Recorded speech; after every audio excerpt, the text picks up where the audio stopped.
Basahin at unawain, piliin ang letra ng tamang sagot.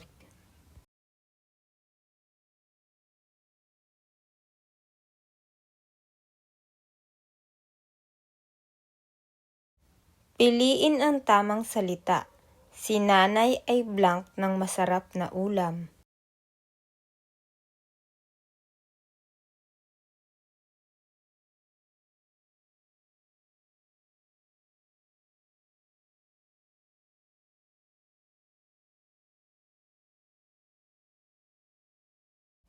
Alin ang salitang may kahulugang mabilis? A. Mabagal, B. Maiksi, C. Matulin, D. Mahina.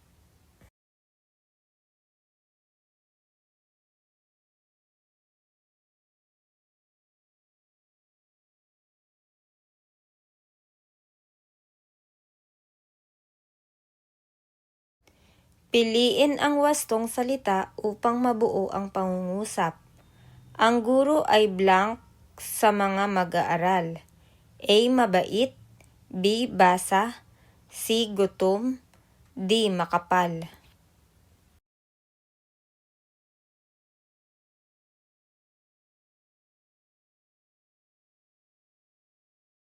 Alin ang salitang tumutukoy sa gawain o kilos?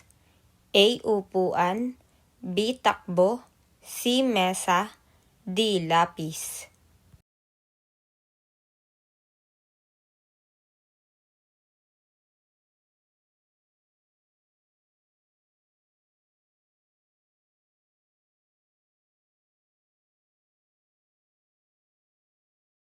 Piliin ang salitang angkop sa pangungusap.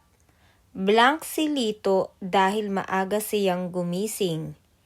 A. Masipag, B. Mabigat, C. Basa, D. Mali.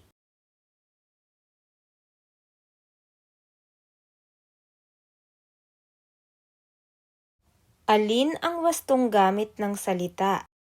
A. Kumain, B. Gumamit, C. Umupo, D. Tumakbo.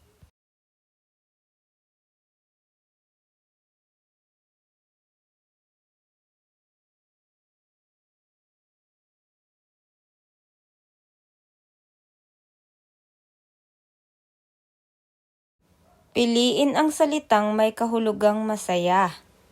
A. Malungkot, B. Masigla, C. Galit, D. Pagod.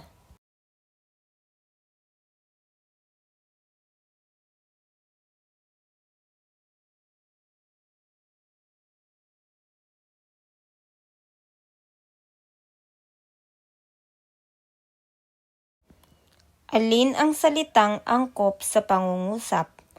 Blank ang bata sa kanyang guro. A. Magalang, B. Gutom, C. Basa, D. Mabigat.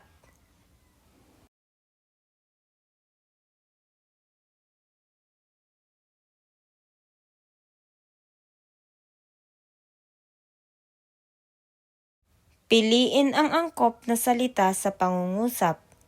Si Ana ay blank sa paglilinis ng silid.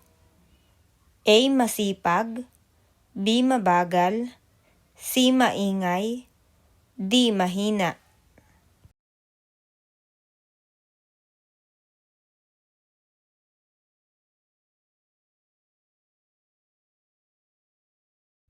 Alin ang kahulugan ng salitang masipag? A. Tamad, B. Palaging gumagalaw at nagsisikap, C. Mahiyain, D. Malungkot.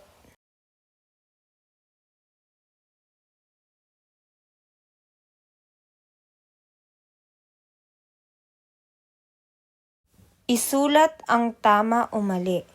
Basahin ang mga pangungusap sa bilang 11 hanggang 20.